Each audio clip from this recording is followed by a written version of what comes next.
அரசாங்கத்துடைய பொது நிதியை அவர் வெளிநாட்டு பயணம் உள்ள கடமையில் இல்லாத நேரத்தில் அவர் தனது சொந்த தேவைக்கு யூஸ் பண்ணி கொண்டாரு. இது ரொம்ப அர்த்தத்தனமான. மாகாண சபை தேர்தலில் வெற்றி பெறுவதை அடிப்படையாக வைத்துத்தான் இப்படியான செயற்பாடுகள் ஆரம்பிக்கப்பட்டிருக்கிறது.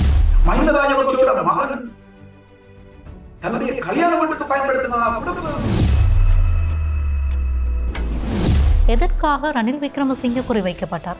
ஏன் மஹிந்த ராஜபக்சே குறிவைக்கப்படவில்லை? சிங்கள தேசத்தின் மத்தியில ஒரு தமிழ் தரப்பு, அது முக்கியமா டயஸ்பரா தரப்பு வெளியில வச்சு ரணில அவமானப்படுத்தி முடக்கி பட்டளந்தை வதை முகாம் தொடக்கம், யாழ் நூலக எரிப்பு தொடக்கம், இந்த பிளாக் ஜூலை என்று அழைக்கப்படுகிற இந்த கருப்பு யூலாய் வன்முறைகள் தொடக்கம், இப்படி பல விடயங்களை குறிப்பிட்டு தமிழ் மக்கள் விடுதலை போராட்டத்தை கண்டு வந்தார். மிகப்பெரிய போராட்டம் செய்து வந்தார். ஒரு கட்டாலான ஒரு நெருக்கடி காலத்துல ஒரு ஒற்ற மனுஷனாக நின்று இலங்கையை காப்பாற்றி கையில கொடுத்தது. இந்த NPP அரசு என்பது தற்பொழுது நிகழ்த்தி கொண்டு இருக்கின்ற இந்த விடயங்கள் எல்லாமே மக்களை ஏமாற்றுகின்ற தந்திரங்களா?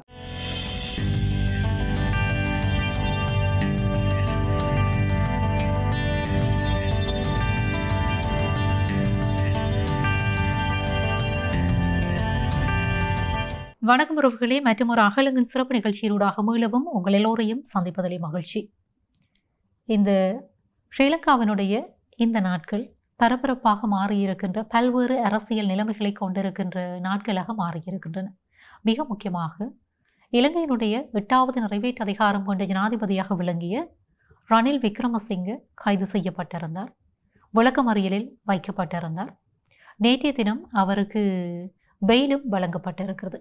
இந்த பின்னணியிலே இந்த சூழ்நிலைகளை தமிழர் தரப்பு எப்படி பார்க்க வேண்டும், தமிழர் அரசியல் பரப்பிலே இந்த சூழ்நிலைகள் எப்படியான தாக்கங்களை செலுத்தப் போகின்றன, இப்படியும் சிந்திக்க வேண்டியது காலத்தினுடைய தேவையாக இருக்கிறது. இது பின்னணியிலே இந்த விடயங்கள் தொடர்பாகத்தான் இன்றைக்கு நாங்கள் உரையாடப் போகிறோம். அழைத்து வந்திருக்கிறோம் எழுத்தாளர், அரசியல் ஆய்வாளர் குணா கவியழகன் அவர்கள்.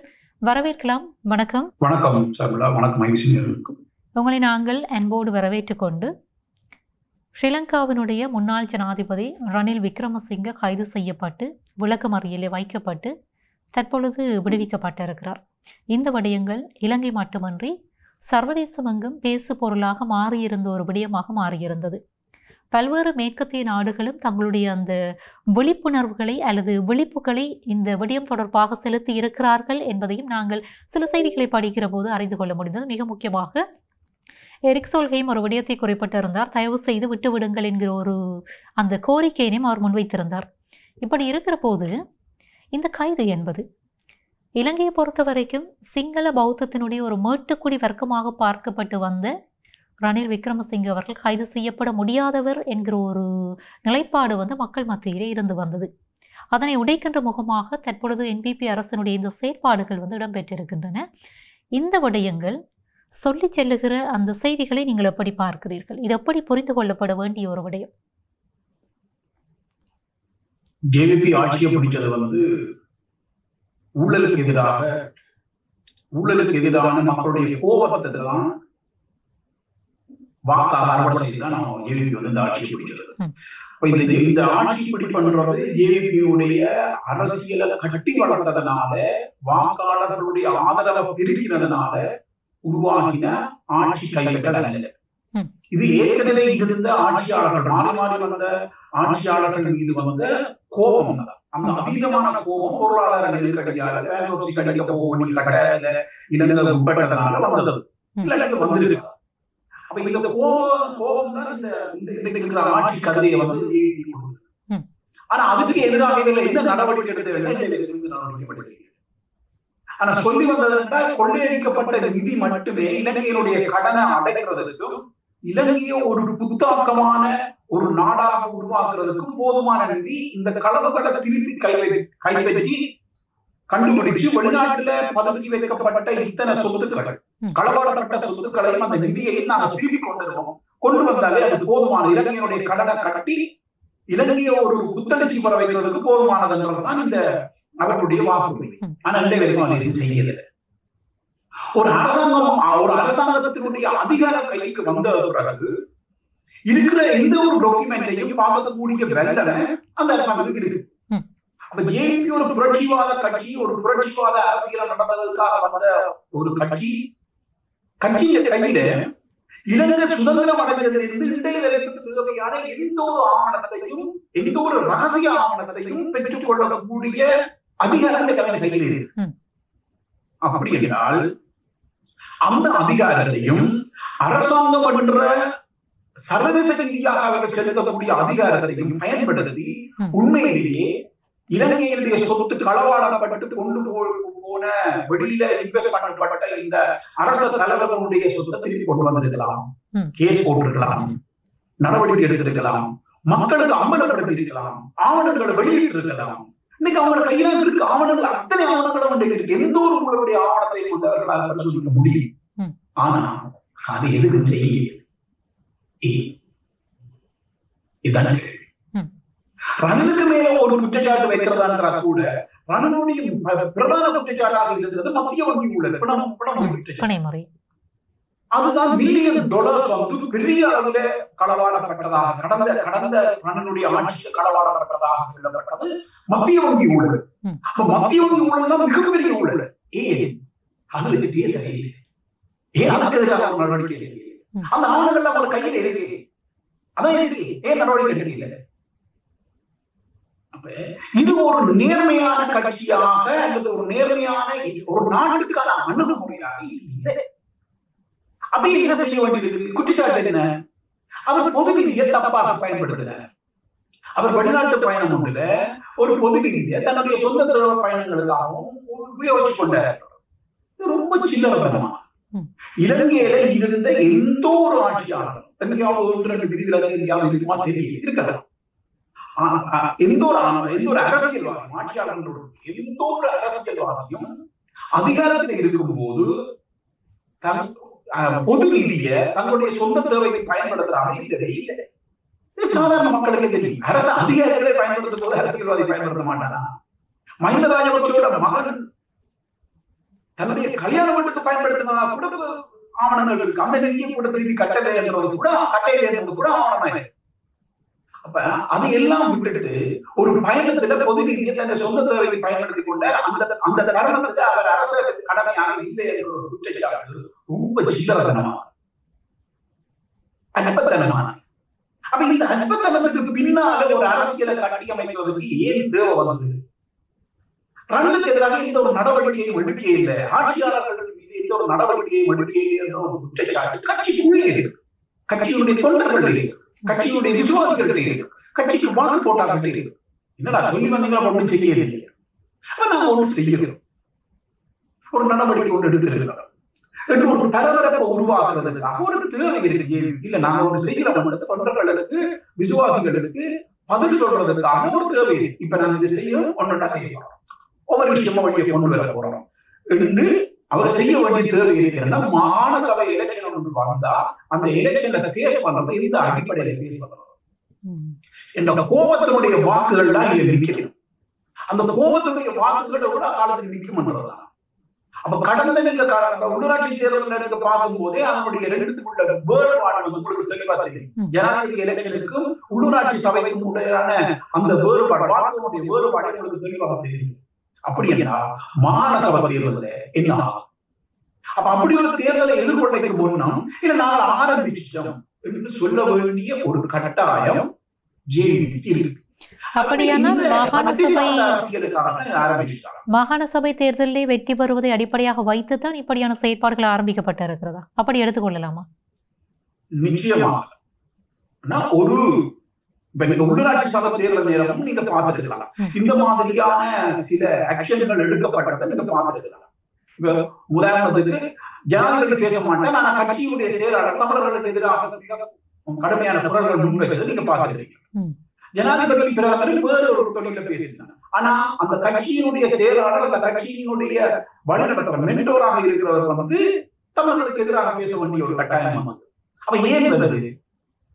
அரசியலுக்கா? அதாவது கட்சி இந்த தேர்தல் அரசியலுக்கா? அதுபோல மாகாண சபை தேர்தல் வந்தா வரும்போது அதற்கான ஒரு தயார்படுத்தலாக ஒரு புதிய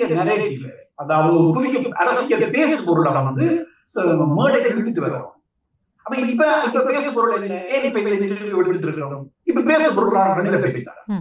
அப்ப இந்த பேச பொருளை கொண்டு வரது அடுத்த தேர்தலை ஃபேஸ் பண்றதுதான். ஆனா இது எவ்வாறான அரசியல் விளைவுகளை உருவாக்கணும்ன்றது இன்னொரு கேள்வி. கொண்டு வரதுக்கான நோக்கம் இது. ஆனா உண்மையான நோக்கத்தை அதை தவற விடணும் என்றதுக்கு நான் சொல்லியிருக்கிறேன். அதாவது இலங்கையை மீட்டெடுக்கக்கூடிய எந்த ஒரு நிதியையோ எந்த ஒரு ஊழலையோ அதுக்கான ஆவணங்கள் அதிகாரம் இல்லாம இருந்தது செய்ய இல்லை. இது ஒரு டிராமான்றது வழிமுறை. அப்படியானால் இன்னும் விடயத்தை நாங்கள் இந்த இடத்திலே முன்வைக்கலாம். நீங்கள் குறிப்பிட்டதை போன்று மாகாண சபை தேர்தலை முன்னிலைப்படுத்தித்தான் இப்படியான ஒரு நாடகத்தை NPP அரசு என்பது ஏற்படுத்தி இருக்கிறது ரணில் விக்ரமசிங்கவினுடைய கைதின் மூலமாக என்று சொல்லி நாங்கள் எடுத்துக்கொண்டால், எதற்காக ரணில் விக்ரமசிங்க குறிவைக்கப்பட்டார், ஏன் மஹிந்த ராஜபக்சர்கள் குறிவைக்கப்படவில்லை? இப்படி ஒரு கேள்வி எழுகிறது இல்லையா? என்ன காரணம்? அவர்கள் இன்றைக்கு உள்ள போட்டியாளர் வந்து ரணில் தான், மஹிந்த அல்ல. கடந்த தேர்தல் எடுத்து பார்த்தா மஹிந்தோட வாக்கு வங்கி என்பது ஒரு செல்லா பணம். அவர் இன்றைக்கு மாநசபையுடைய எதிராளி யாரு? அது ரணில் சஜித் தரப்பு தான். ஆனா சஜித்த இந்த சிங்கள தேசம் ஒரு தலைவனாக எடுத்துக்கொள்வது ஏவியால முடியாதுன்ற ஒரு கட்டம் வந்தால் அதற்கு பதிலீட்டு தலைவனாக இருக்கக்கூடியது வந்து ரணில். ரணிலை சுற்றித்தான் திருப்பி கட்சிகளை வந்து ஒன்றிணைக்க முடியும். இந்த திருப்பி ஒன்றிணைக்கிறதுக்கான இந்த வேலையை வந்து இந்த டீப் ஸ்டேட் என்று சொல்லக்கூடிய இலங்கையினுடைய ஆட்சி அதிகாரத்தை நிர்ணயிக்கிற சில தரப்புகள் இருக்கு. பௌத்த மகாசங்கம், மீடியாக்கள், டிப்ளோமேட்ஸ், இப்படி டீப் ஸ்டேட் என்று சொல்லக்கூடிய ஆட்சி அதிகாரத்தை நிர்ணயிக்கிறார். கிங் மேக்கர் யார்?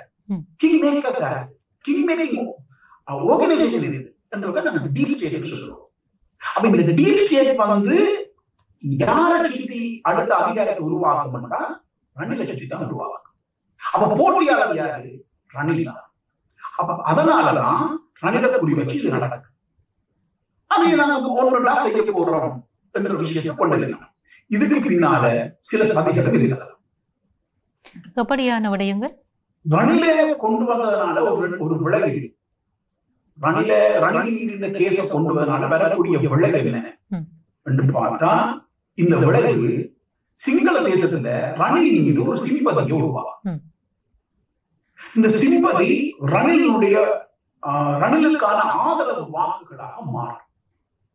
இதே மாதிரியான ஒரு விஷயத்தை வந்து நாங்கள் அல் ஜசீரா பேட்டி நேரம் நான் இந்த கருத்தை வந்து வெளியிட்டோம். இந்த அல் ஜசீராவுக்கு ரணில் கொடுத்த பேட்டியை வந்து தமிழ் தரப்பு, தமிழ் மக்கள், தமிழ் நலம் வந்து கொண்டாடிச்சு. அப்ப நான் ஒரு இன்டர்வியூ சொன்னேன், இது வந்து ரணில ஒரு தலைவனாக்குறதுக்கான வேலையை தவிர இது வேறு எதுவும் இல்லை. இது மிகவும் அழகாக திட்டமிடப்பட்டு செய்யப்பட்ட ஒரு வேலை. ரணில் தோற்று போனவராக சிங்கள தேசத்தின் மத்தியில ஒரு தமிழ் தரப்பு, அது முக்கியமா டயஸ்பரா தரப்பு வெளியில வச்சு ரணில அவமானப்படுத்தி முடக்கி திரும்பி அனுப்பி வச்சாங்க என்ற இது வந்து ஒரு வெல்னரபிள் பர்சனாக ரணில மாற்றும். இது சிங்கள மக்கள் மத்தியில ரணிலுக்கான அனுதாபமா மாற்றும். அந்த அனுதாபம் ரணில சிங்கள மக்கள் ஒரு தலைவனாக உருவாக்குறதுக்கான ஒரு முதல் படி. அது வெர்ஷன் 1, இது வெர்ஷன் 2.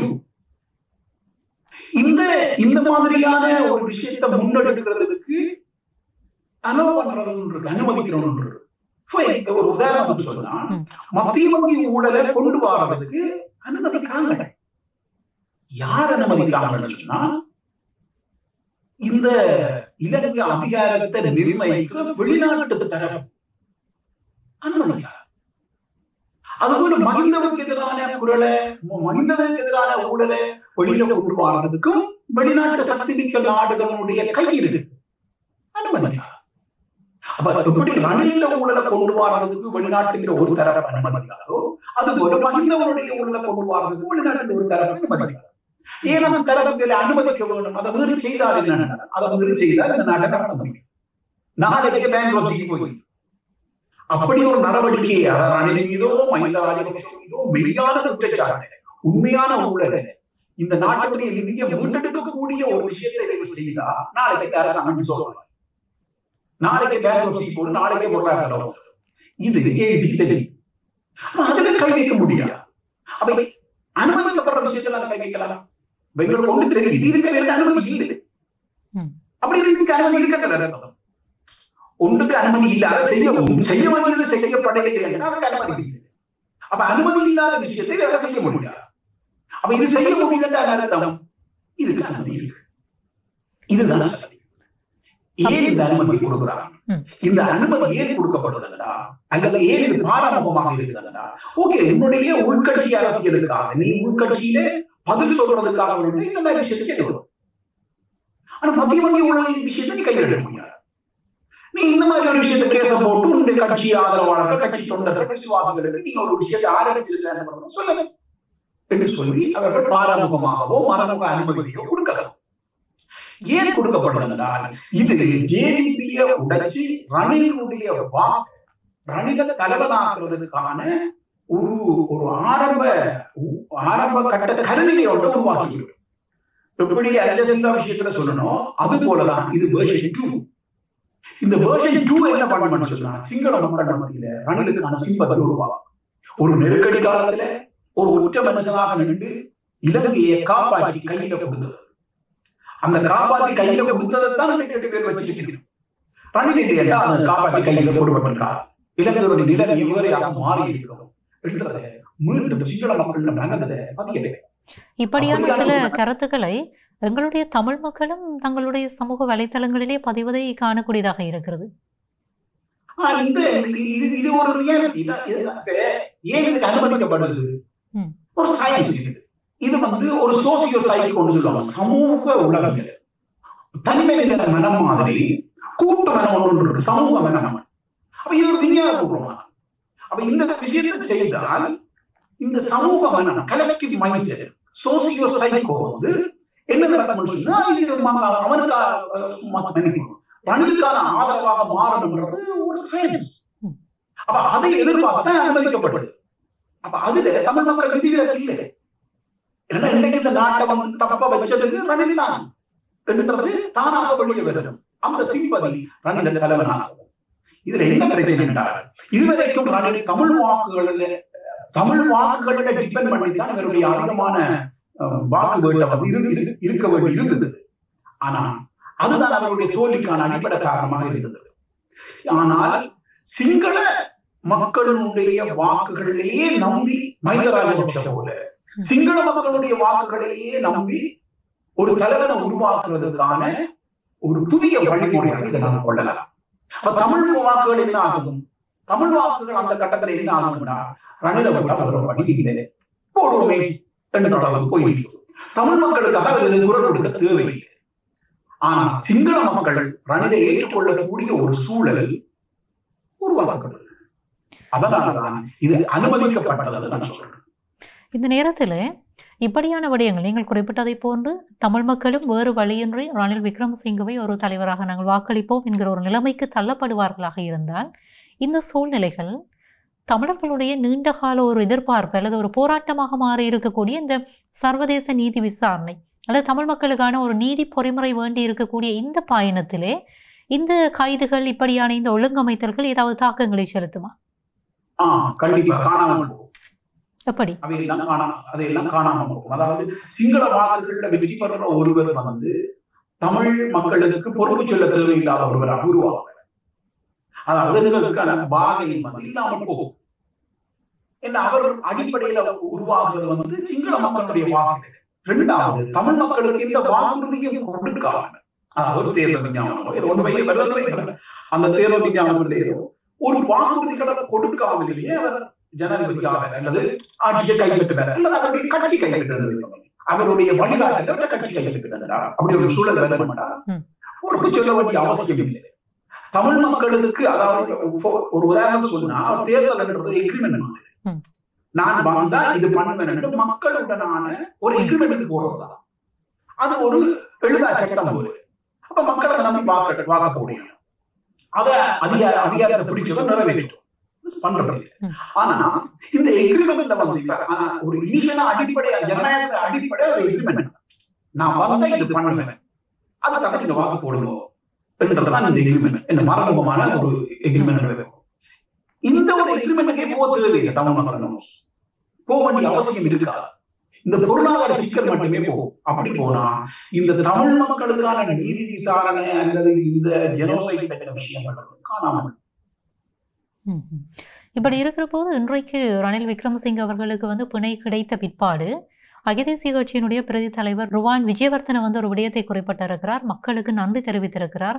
இப்படி தங்களுக்கு ஆதரவாக நின்றிருந்த அத்தனை மக்களுக்கும் வந்து தங்களுடைய நன்றிகளை தெரிவிப்பதாக ஒரு ஊடகங்களுக்கு குறிப்பிட்டிருக்கிறார்.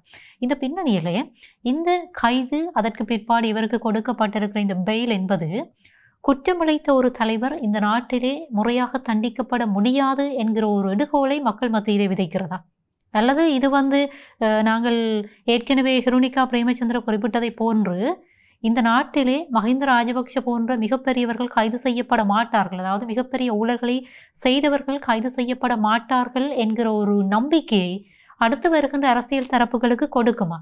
அப்படியானால் இந்த நாட்டிலே ஒரு லஞ்சம் ஊழலற்ற ஒரு நிலைப்பாடு என்பது இருக்காது என்கிற ஒரு எதிர்காலத்திற்கான ஒரு திட்டமிடலை தான் அது கொடுக்கிறதா, ஒரு பிழையான ஒரு வழிநடத்தலை கொடுக்கிறது என்று சொல்லி எடுத்துக்கொள்ளலாமா? காரணம், கொண்டு வரப்பட்ட அந்த குற்றச்சாட்டு வந்து அரசாங்கத்துடைய பொது நிதியை அவர் வெளிநாட்டு பயணம் ஒன்றுல கடமையில் இல்லாத நேரத்துல அவர் தனது சொந்தத்தை யூஸ் பண்ணி கொண்டாரு. இது ரொம்ப அர்த்தத்தனமானது, இது சிரிப்புகிடமானது. மக்கள் இது ஒரு குற்றச்சாட்டாக எடுக்கிறாங்க. போனா தன்னை தேவைக்கு பயன்படுத்தலாம் சொந்த நிதியா இருப்பது அதை வந்து பொருட்டாயிருக்கு. இது வந்து ஒரு பச்சையான ஒரு அரசியல் பழிவாங்கலாக எடுக்கப்பட வேண்டியதாக, இது மாறாக இலங்கையினுடைய சட்ட பொறிமுறை அல்லது இலங்கையினுடைய நீதி பரிபாலனம் குற்றப்படுத்தவரை தப்ப வைக்குது என்ற சூழல் உருவாகவே உருவாக. ஒருவேளை நீங்கள் இப்ப மத்திய வங்கி ஊழலுக்கு எதிராக கொண்டு வந்திருந்தார், பல மில்லியன் டாலர்ஸ் வந்து வெளியே போயிட்டு எங்களுடைய மக்களுடைய நிதி, அந்த களவாடப்பட்ட நிதியினுடைய பழுவை, அந்த பாரத்தை மக்கள் தலையில சுமக்கணும். மக்கள் அதுக்கு கடன் கட்ட வங்கிகளா இருக்கணும். அதை எப்படி வசூலிக்கிறது அந்த கடன்களை? இப்ப ஒரு நாடு அடைஞ்ச அந்த தோல்வி அந்த இழந்த பணத்தை வந்து எப்படி ஈடு செய்கிறது? மக்கள் மீது வரியாக போட்டு தான் எடுக்க முடியும். அப்ப யாரோ களவாடின நிதியை மஹிந்த ராஜபக்ஷ அல்லது ரணில் விக்ரமசிங்க அல்லது அவருடைய சகாக்கள் யாரோ களவாடின நிதியை நான் வரியா பே பண்ணணும் மக்களுக்கு கோபம் இல்லை. அப்படியான ஒரு கேஸ் தப்ப விட்டா அது ஒரு பெரிய அநீதியாக அல்லது ஒரு பெரிய ஊழல் அரசாக கொண்டு வரப்படும். அப்படி கேஸ் போடலையே, அப்ப மக்களுக்கு இதால பாதிக்கலையே. அப்படி ஒன்று போட்டிருந்தா அந்த மக்களுடைய பிரச்சனை என்ன? மக்கள் அவன் களவாடின பணத்துக்கு அவர்கள் களவாடின பணத்துக்கான சுமையை மக்கள் சுமக்க வேண்டியது, மக்கள் அந்த கஷ்டத்தை அனுபவிக்க வேண்டியது மட்டுமில்ல, மக்கள் அந்த சொந்த பணமாக வெளியாக செலுத்தி மீட்க வேண்டியது. ஆனா குற்றச்சாட்டு அதிலே இந்த அற்பத்தனமான குற்றச்சாட்டுகள் ஒருபோது விடுபடா. அது மாறாக ரணிலுக்கான ஆதரவாக மாறனே தவிர இது இந்த நீதி பரிபாலனம் ஊழலை மறைச்சு தப்ப விட்டது இது வரவே வராது. அப்படியானால் மேற்குலகினுடைய ஒரு திட்டமிடப்பட்ட ஒரு நிகழ்ச்சி நிரலின்பால் ரணில் விக்ரமசிங்கவை இந்த நாட்டினுடைய ஒரு ஏகோபித்த சிங்கள மக்களால் விரும்பப்படுகிற ஒரு தலைவராக உருவாக்குவதற்கான ஒரு நிகழ்ச்சி நிரல் என்று சொல்லி நாங்கள் எடுத்துக்கொள்ளலாம். அதே நேரத்தில் இன்னும் ஒரு விடயம் இங்கே பேசப்பட வேண்டியதாக இருக்கிறது. அதே சர்வதேசம் ராஜபக்ஷர்களை, மிக முக்கியமாக மஹிந்த ராஜபக்ஷவோ அல்லது கோட்டபாய ராஜபக்ஷவோ இவர்கள் தொடர்பான ஊழல்களை விசாரிப்பதற்கு தற்பொழுது ஆட்சியில் இருக்கக்கூடிய அரசை வந்து அனுமதிக்காது. அப்படியானால் இந்த என்பிபி அரசு என்பது தற்பொழுது நிகழ்த்தி கொண்டு இருக்கின்ற இந்த விடயங்கள் எல்லாமே மக்களை ஏமாற்றுகின்ற தந்திரங்களா? அரசியல் கதிரையில் ஏறினா கரெக்டரும் கதிரையும் சேர்ந்துதான் சேர்ந்துதான் ஒரு கரெக்டரா மாறும். வெளியே இருக்கும் வரைக்கும் ஒரு தனி மனிதன் ஒரு கட்சி ஒரு கரெக்டர், ஒரு கட்சி நீங்க ஒரு கரெக்டராக எடுத்துக்கொள்ளலாம், ஒரு தனி மனிதன் ஒரு கரெக்டராக எடுத்துக்கொள்ளலாம். அதிகாரத்தினுடைய கதிரையில ஏறிட்டா அந்த அதிகார கதிரையும் அந்த நபரும் சேர்ந்து ஒரு கரெக்டராக உருவாகும். அப்படி உருவாகினார் இந்த மாதிரியான அதிகாரத்தை தக்க வைக்கிறதுக்கான ஏமாற்று, சித்து விளையாட்டு, அதற்கான அட்ஜஸ்ட்மெண்ட்கள் இதையெல்லாம் செய்துதான் இந்த ஊழல வழியில பிடிச்சு பணத்தை மீட்கணும்ன்ற விருப்பம் இருக்கலாம். ஆனா செய்ய முடியாது. ஏன்னா அந்த கதிரை விட அந்த கதிரில் இருந்து செய்ய முடியாது. கதிரை விட்டு ரங்கினா அவர் தனி நினைத அவரால் செய்ய முடியாது. கதிரில் ஏறுதான் செய்ய முடியும். ஆனா அந்த கதிரில ஏறுனா அந்த கதிரையை காப்பாற்ற வேண்டிய செய்ய முடியாது. நீங்க கதிரையை இழக்க வேண்டிய செய்யலாம். இப்ப நான் இதை செய்து நான் ஒரு நேர்மையானவர் அல்லது எங்களுடைய கட்சி ஒரு நேர்மையான கட்சி, நாங்கள் ஒரு புரட்சிவாத கட்சி என்றதை நிரூபிக்க வேண்டும் செய்யலாம். இல்ல இந்த கதிரையே இந்த அதிகாரத்தையும் கட்சி தக்க வைக்க வேண்டும், எதிர்காலத்தினுடைய ஆட்சி கட்சியாக இது மாற வேண்டும் என்ற ஒரு திட்டம் இருக்கிறார்கள். அவர்கள் செய்ய முடியாது. அப்ப அவர்களுடைய திட்டம் என்ன? இலங்கையினுடைய ஆட்சி அதிகாரத்தை நிர்ணயிக்கிற ஒரு கட்சியாக தங்களை நிலநிறுத்துவது என்றதுதான் அவருடைய திட்டம். அப்படியான ஒரு திட்டத்தை வச்சிருக்கிறார்களால, அதிகாரத்தை பிடிக்கிறதே ஒரு திட்டத்தை வச்சிருக்கிறார்களால இதை செய்ய முடியாது. இந்த சூழ்நிலைகளை மிக முக்கியமாக உருவாகி இருக்கக்கூடிய தெற்கிலே எழுந்திருக்கின்ற இந்த சூழ்நிலைகளை உங்களுடைய தமிழ் அரசியல் தரப்புகள் எப்படி கையாள வேண்டும்? ஏனென்றால் கடந்த நாட்களிலே கூட வடகிழக்கிலே கர்த்தால் ஒழுங்கமைக்கப்பட்டிருந்தது. மிக முக்கியமாக இந்த வடகிழக்கிலே இருக்கிற இராணுவ பிரசன்னம் வெளியகற்றப்பட வேண்டும் என்பது மிக முக்கியமான கோரிக்கையாக இருந்தது. ஆனால் அதற்கு பல்வேறு வாத பிரதிவாதங்கள் இந்த சமூகத்தில் இடம்பெற்றிருந்தன. கர்த்தால் என்பது இந்த நடைமுறைக்கு சாத்தியமற்ற ஒன்று என்கிற ஒரு விடயம் முன்வைக்கப்பட்டது. அது மட்டுமன்றி ஒரு தனிநபர் மீது எழுந்திருக்கின்ற ஒரு காழ்ப்புணர்ச்சி அல்லது விமர்சனத்தின் காரணமாகவும் அவை நிராகரிக்கப்பட்டன. இப்படியாக பல்வேறு குழப்ப நிலைகள் எங்களுடைய தமிழர் தாயக பிரதேசங்களிலே காணப்பட்டிருந்தன. இந்த சூழ்நிலையிலே எழுந்திருக்கக்கூடிய இந்த ரணிலினுடைய கைது, அது மட்டுமன்றி தெற்கினுடைய இப்படியான காய் நகர்த்தல்களை வைத்துக்கொண்டு தமிழ் அரசியல் தரப்புகள் எப்படி தங்களை முன்னகர்த்தி கொள்ள வேண்டும்? தமிழ் அரசியலுடைய மைய சிக்கல் என்ன? இன்றைக்கு தமிழ் அரசியலுடைய மைய சிக்கல் என்ன? தலைமத்துவம் ஓடினான். அப்ப ஒரு தலைமத்துவம் விழுந்த உடனே இப்ப தலைமத்துவம் இல்லை. அப்ப இந்த தலைமத்துவத்தை கைப்பற்றுவதற்கான போட்டி பலமாயிரும். பல பேர் நினைக்கலாம், நான் இந்த தலைமத்துவத்தை நான் பிடிக்கிறதுக்கு நான் எலிஜிபிள் ஆனவன். இப்படி ஒருவர் ரெண்டு பேர் இல்லை. ஒரு கட்சியினுடைய பல்வேறு ஆட்கள் இருக்கலாம். ஒரு கட்சிக்கு எதிராக இன்னொரு கட்சி இருக்கலாம். அந்த ரெண்டு கட்சிக்கும் உள்ள நான் மூன்றாவது கட்சி என்று சொல்லி இன்னொரு மூன்றாவது கட்சி இருக்கலாம். இந்த கட்சிகள் எல்லாத்தையும் கடந்து வெளியே இருக்கிற ஒரு தரப்பாக கட்சி அரசியலோட சம்பந்தப்படாத தரப்பு யோசிக்கலாம். இந்த நாட அரசியலுக்கு வந்த மக்கள் ஏற்றுக்கொள்ளணும் என்ன இந்த ஒரு குற்றச்சாட்டு இல்லை என்று சொல்லி இன்னொரு தரப்பு கட்சி அரசியல சம்பந்தப்படாத ஒரு தரப்பு யோசிக்கலாம். அது ஒரு இன்டெலக்சுவல் தரப்பாக இருக்கலாம், இல்லது பிசினஸ் தரப்பாக இருக்கலாம், யோசிக்கலாம். இப்படி தமிழ் பொலிட்டிக்ஸோட அந்த மேஜர் கான்ஃபிளிக்ட் என்னன்னா தலைமத்துவ போட்டி. இந்த லீடர்ஷிப் கிரைசிஸ் இன்டர்னலாயும் எக்ஸ்டர்னலாயும் இருக்கிறது. இதனால ஒருவர் செய்யறதை இன்னொருவர் அனுமதிக்க மாட்டாங்க. இப்ப நான் ஒரு செய்ய அனுமதிக்கிறேன், நீங்க ஒரு செய்ய அனுமதிக்கிறேன். அது ஒரு லீடர்ஷிப்புக்கு வர போறாங்கன்னா ஏன்னா பல பேர் காத்திருக்கணும் லீடர் ஆவாதுக்கு. அப்ப அது நடக்காது. இது ஒரு தோல்வி அடைந்த சமூகத்தினுடைய பண்புகள் ஆஸ்பிரேஷன் என்று சொல்லுவாங்க. இது தோல்வி அடைந்த சமூகத்தினுடைய பண்புகள் இப்படித்தான் இருக்கு. இதுல இருந்து மீண்டும் ஒரு தலைமைத்துவம் ஸ்தாபிதம் அடையும் வரைக்கும் இந்த சமூகம் இப்படித்தான் இருக்கு. இது தவிர்க்க முடியாது. உலகம் முழுவதும் போர்களுக்கு பின்னால போஸ்ட் வார் பொலிட்டிக்ஸ் என்றது இப்படித்தான் இருக்கு. இந்த போஸ்ட் வார் பொலிட்டிக்ஸ் என்றது ஒரு தோல்வி அடைந்த ஒரு போருடைய தோல்வி ஒரு அரசியல் தோல்வியாக மாறும். போரின் தோல்வியாக மட்டுமே இருந்தால் அந்த பிரச்சனை இல்லை. ஒரு போரின் தோல்வி அரசியல் தோல்வியாக மாறும்போது அந்த சமூகம் தோல்வி அடைந்த சமூகமாக மாறும். ஒரு தோல்வி அடைந்த சமூகத்தினுடைய பண்புகள் இந்த மாதிரி மாறும். இதுல ஒரு தலைமத்துவம் ஸ்தாபிதம் அடைகிறத ஏழைய தலைமத்துவங்கள் விடலாம். இந்த தலைமத்துவ போட்டிதான் இந்த மாதிரியான சிக்கல்களுக்கு காரணம். ஒருவர் செய்கிறதை இன்னொருவர் அனுமதிக்க மாட்டாங்க. அது சரியானது பிழையானது ஒரு மேட்டர். ஃபார் எக்ஸாம்பிளுக்கு நாங்கள் இந்த கர்த்தாலே இந்த கர்த்தால் செய்யக்கூடாது மக்கள் பாதிப்படைய மக்கள் பாதிப்படைய விஷயம் ஒன்றும் இல்லையா? மீன்பிடி இப்ப கூட தடை இருக்கு. இப்ப கூட 15 போகணும் சட்டம் இருக்கு. அங்கே முன்வைக்கப்பட்ட ஒரு குற்றச்சாட்டிலே மிக பிரதானமானது கர்த்தால் என்று இங்கே கடையடைப்புகள் நிகழ்த்தப்படுகிற போது ஒரு நாள் தங்களுடைய வாழ்வாதாரத்தை நம்பி இருக்கக்கூடிய அன்றாடம் உழைத்து வாழுகிற மக்களுடைய வாழ்க்கை பாதிக்கப்படும், அவர்களுடைய அந்த வருமானம் இல்லாமல் போகும் என்பது மிக பிரதானமான ஒரு காரணமாக முன்வைக்கப்பட்டது.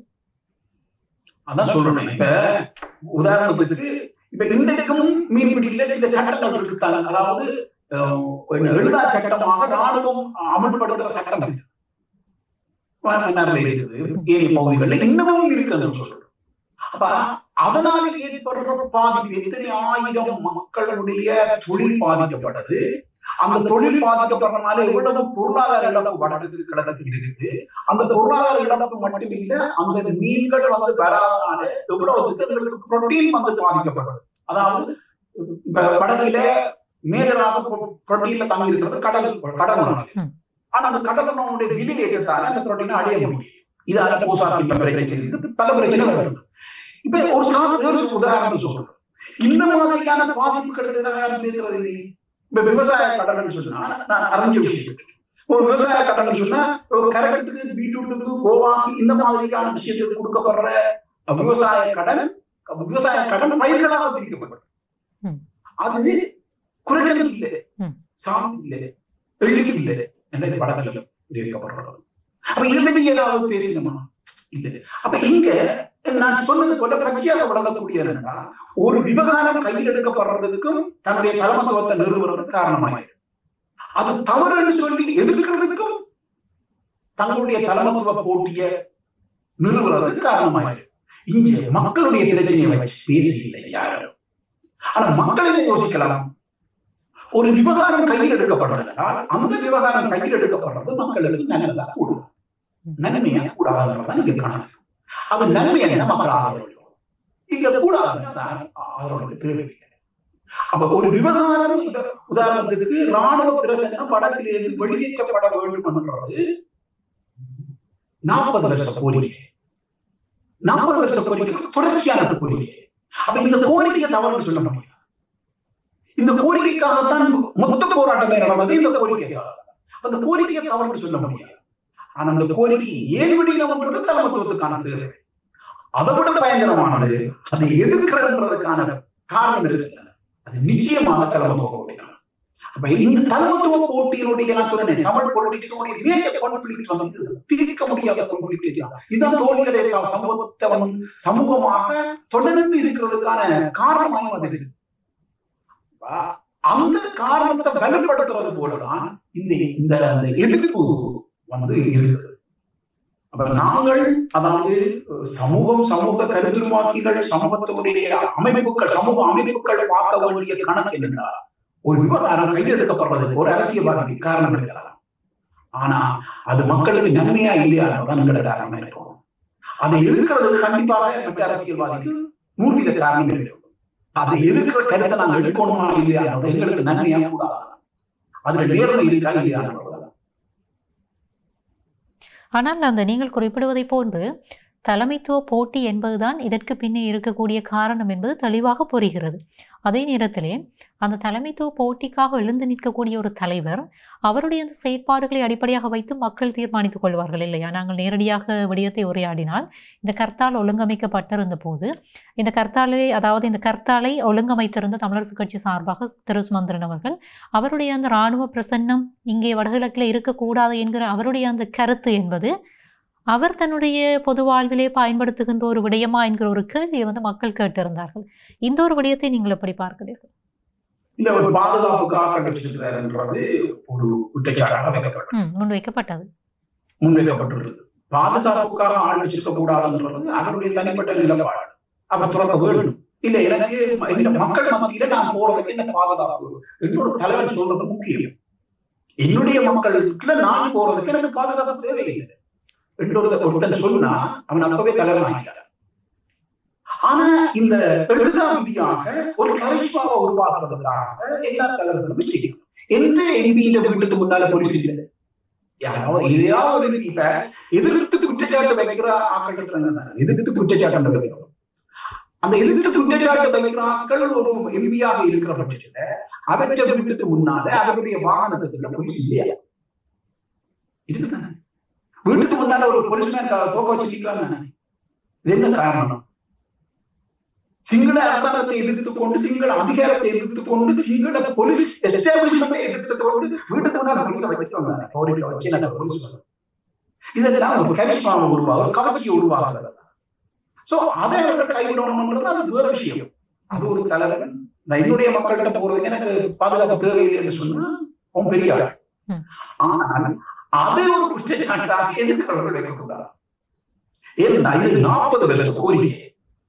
இது இன்றைக்கு எழுந்த கோரிக்கை இல்லை. வடக்கில ராணுவ பிரசனம், வடகிழக்கில தமிழர் நிலவரத்துல சிங்கள ராணுவத்தை நிறுத்தக்கூடாது 40 வருஷ கோரிக்கை.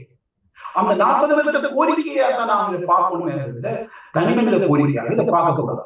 இங்க கேட்ட விஷயம் அதாவது இந்த சிங்கள தேசம் இல்லாத சிங்கள தலைவர்கள் வந்து இந்த கர்த்தாவுடைய தோல்வியை வந்து அவர் கொண்டாட்டமாக எடுத்துக்கொண்டார். மக்கள் அதை ஏற்றுக்கொள்கிறார். இது அடிப்படையில இந்த கர்த்தால உருவாக்கினவர்களுடைய தோல்வி. இந்த கர்த்தால் வெல்லாதது அவர்களுக்கு தெரிவிக்கப்படும், தீர்மானம் எடுக்க மாட்டாங்க. அது கோவில் பெற்ற பிரச்சனை ஒன்று இருந்துச்சு, அது ஒரு காரணம். அதை விட முக்கியமான காரணம் இது, தமிழ் மக்கள் பெரும் போராட்டத்தை கண்டு வந்தார்கள், மிகப்பெரிய போரை கண்டு செய்து வந்தார்கள். ஒரு கட்டாலான இந்த விஷயம் வெல்லப்பட முடியாதது மனசு.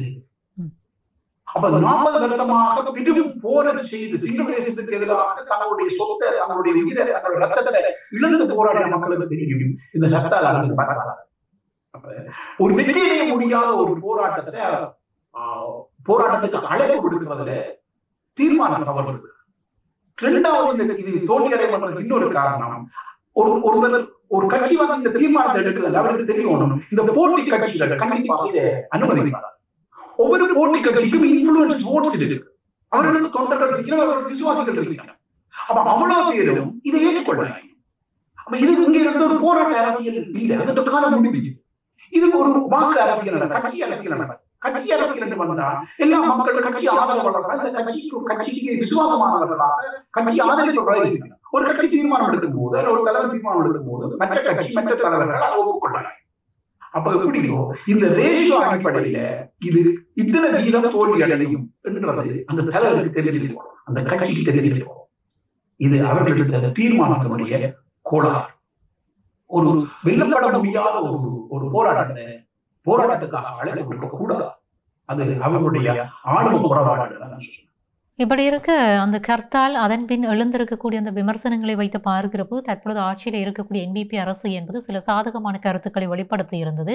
மக்கள் புரிந்து கொண்டிருக்கிறார்கள், தங்களுக்கு சார்பான நிலைப்பாடுகளை வெளிப்படுத்தி இருக்கிறார்கள் என்றெல்லாம் அவர்களுடைய பிரதிநிதிகள் வந்து பொதுவெளியிலே உரையாடியிருந்தார்கள்.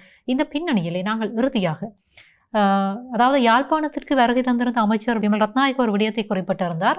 இந்த ரணிலுடைய கைது என்பது சுமார் 40 வருடங்களுக்கு முன்பாகவே இடம்பெற்றிருக்க வேண்டிய ஒரு கைது என்று சொல்லி பல்வேறு விடயங்களை அவர் அடக்கியிருந்தார். பட்டலந்தை வதை முகாம் தொடக்கம், யாழ் நூலக எரிப்பு தொடக்கம், இந்த பிளாக் ஜூலை என்று அழைக்கப்படுகிற இந்த கருப்பு யூலாய் வன்முறைகள் தொடக்கம், இப்படி பல விடயங்களை குறிப்பிட்டு இருந்த போதிலும் இந்த NPP அரசு என்பது இந்த ஆட்சிக்கு வந்து கிட்டத்தட்ட 1 வருடங்கள் ஆக போகின்ற இந்த நிலையிலே அபிவிருத்தி பணிகளை ஆரம்பிக்க போகிறது, அதையும் வடக்கிலே இருந்து ஆரம்பிக்க போகிறது என்கிற ஒரு கருத்தை வந்து வெளிப்படுத்தியிருந்தார். அதே நேரத்திலே வடக்கினுடைய மிக முக்கியமான இந்த காங்கேசத்துறை துறைமுக அபிவிருத்திக்காக இந்தியா நிதி பங்களிப்பு செய்வதற்கு முன்வந்த போது அதை வினியமாக மறுத்து பேசியிருந்தவரும் இதே அமைச்சர் தான். அப்படியானால் இந்த NPP அரசனுடைய இந்த நிகழ்ச்சி நிரலிலே வடகிழக்கு தமிழ் மக்களுக்கான இந்த அபிவிருத்தி பணிகள் என்பது கொண்டு செல்லக்கூடிய ஒரு விடயமாக இருக்குமா, அல்லது அதுவும் இந்த ரணிலுடைய கைதை போன்ற ஒரு நாடகம் என்று சொல்லி நாங்கள் எடுத்துக்கொள்ளலாமா? அபிவிருத்தி அரசியல் என்பது ஒரு அரசியல் அழிவு. தமிழ் மக்களுடைய கோரிக்கை அபிவிருத்தி பின்னணியில், தமிழ் மக்களுடைய சுதந்திரம் அடைஞ்ச நாளிலிருந்து ஆன கோரிக்கை வந்து அரசியல் உரிமை பின்ன கோரிக்கை. அப்ப அபிவிருத்தியை பற்றி பேசுறது வந்து ஒரு ஏமாற்று. இது உலகம் முழுக்களும் ஒடுக்கப்பட்ட மக்களுக்கு எதிராக வைக்கக்கூடிய ஒரு பொலிட்டிக்கல் அஜெண்டா. உலகம் முழுக்க, ஸ்ரீலங்கா மட்டுமே. அரசியல் உரிமையை எங்கெல்லாம் ஒரு தரப்பு போறதோ அந்த லீடர்ஷிப்புக்கு எதிராக சாமானிய மக்களுடைய மனங்களை திருப்புறதுக்காக அபிவிருத்தி அரசியல் என்ற ஒரு கான்செப்டை பாவிக்கிறது உலகத்திற்கு பொதுவான ஒரு அரசியல் விதி. இது ஒரு ஏமாற்று விதி.